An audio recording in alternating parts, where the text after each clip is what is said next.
Hey, what's up, my witches? I wanted to do a really quick video to tell you guys about something really cool that I did over the weekend.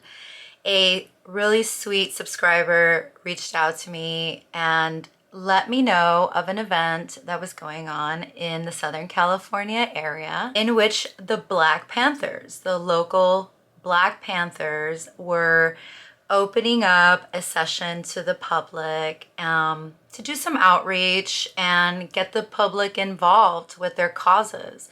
So I decided, after a little research and finding out the location, which was really just a skip and a hop away from where I live. It's very close. I had no idea that this area had an active, thriving Black Panther party. So I made my way down there and I learned so much from these revolutionaries. I'm gonna go a little deeper into it in a Substack. Is kind of where I'm at and where I like to focus, since Karen Davis of You're Kidding Right is like not even on YouTube anymore. Lame. But it's where you're gonna find me and all the interesting things that I get to do. So I do want to first sort of talk about the experience, which was actually, as I said, was very neat to meet so many people that are community focused members.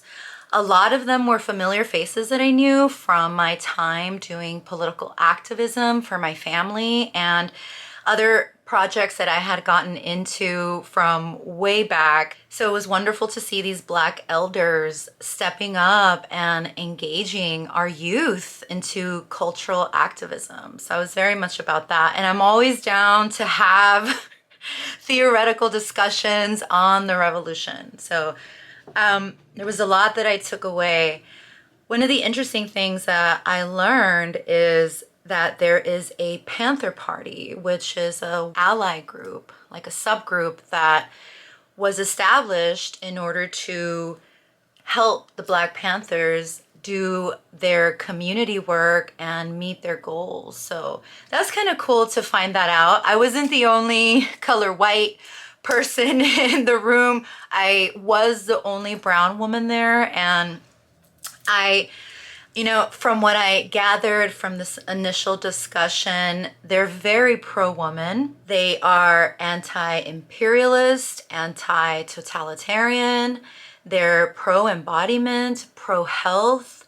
They're anti-social media. A lot of their ethos is very turfy. There was a really good discussion about dysfunctional disorder and that people have been pretty brainwashed by things like social media, social engineering, marketing, and entertainment. And the Black Panthers, part of their community outreach is to educate their public on this. And I appreciate that, because the public that they are educating, in a sense, is my community. They do a lot of community cleanups and gardening. I'm happy that they're putting out this message and they're putting out actual Zoom classes and trainings on how to avoid propaganda and social media. It's like, why aren't we doing more of that? Social media is such a cesspool of misinformation.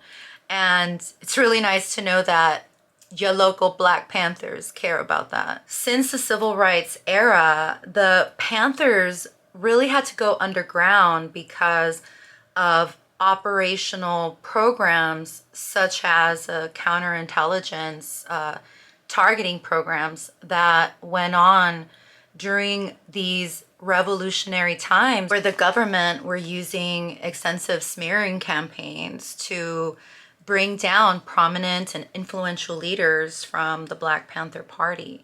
So it seems to me like modern day Panthers have been working really hard to dispel the myths of the Black Panther Party, such as their pro-violence, which of course we know that they never have been pro-violence. They were pro-self-defense.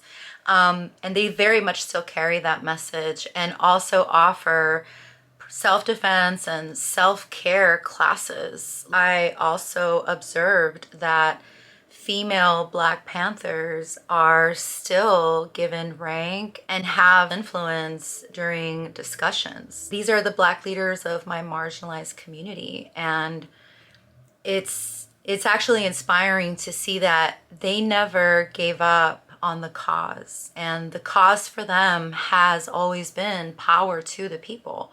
They've always wanted Black and brown communities to thrive and to get better than they were given under the white structural powers that controlled everything. I was lucky enough to talk to a woman who's very interested in my work in child advocacy and my work in the foster care systems. So I'm very excited to perhaps establish new connections and new allies in my neighborhood to help me continue the work that I'm doing. I'm always looking for ways to expand my activism and work with different people to bring awareness to the grooming and imposed identity politics that have proliferated within the foster care system. These are some of the most vulnerable children. The reason that they're the most vulnerable children is because they already come from the more marginalized communities in our society. A lot of children in foster care are Black and brown kids. The child advocates there, something that her and I agreed with on strongly is the lack of brown and Black foster parents that just don't seem to be interested in fostering children. I've always been very curious why that is. It's also important for children to be close in community with people that look like them. The Black Panther Party is anti-establishment and anti-programming. They take a very strong stance against the social conditioning that happens in social media. That is something that I've always thought, if we could control that, if we could have a way to limit the negative powers that come with social media and the influences that it brings into the lives of our children, I think we really almost have like half the fight won as parents, because parents are probably the first line of defense to misinformation, because it runs rampant in middle schools and high schools especially. This is a demographic that you really want to focus on in any community, is the youth. So to know that my local Black Panther chapter is extremely involved in the community, and they're always giving back in ways like food drives and donation drives, and they get involved with gardening and helping the elderly and just being of service. I find that just to be so wonderful. And they certainly seem like a very devoted group, a very strong group. So I'm gonna continue to keep in touch with them and my new Black Panther liaison to see what I can do for my part to advance what I think are some pretty healthy, well-rounded philosophies. The Black Panther Party hasn't lost sight of the issues that still affect marginalized communities. They still perceive race as a problem. Definitely, the Black Panthers still speak out against police brutality, which continues, of course, to be a problem in our society. There's so much stigma surrounding the message of the OG Black Panthers. There was so much stigma for them then, and that only has just seemed to follow them. And so I think that these modern Panthers are very invested in cleaning up that pro-violence image and reestablishing themselves as a legit community force. And you know what? I'm just freaking down with it. I am so down with it.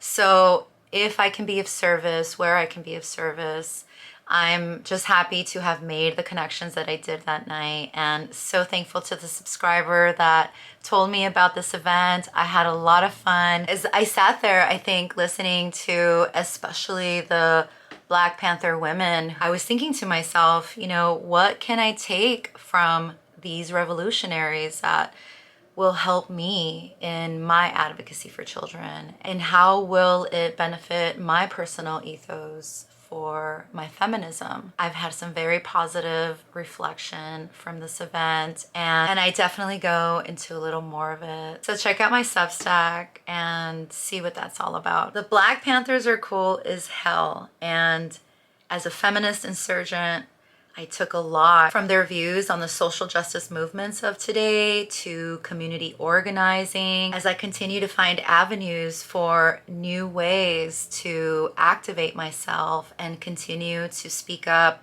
for vulnerable children in the system. All right, brujas, I hope that you're able to check out the Substack and talk to you soon.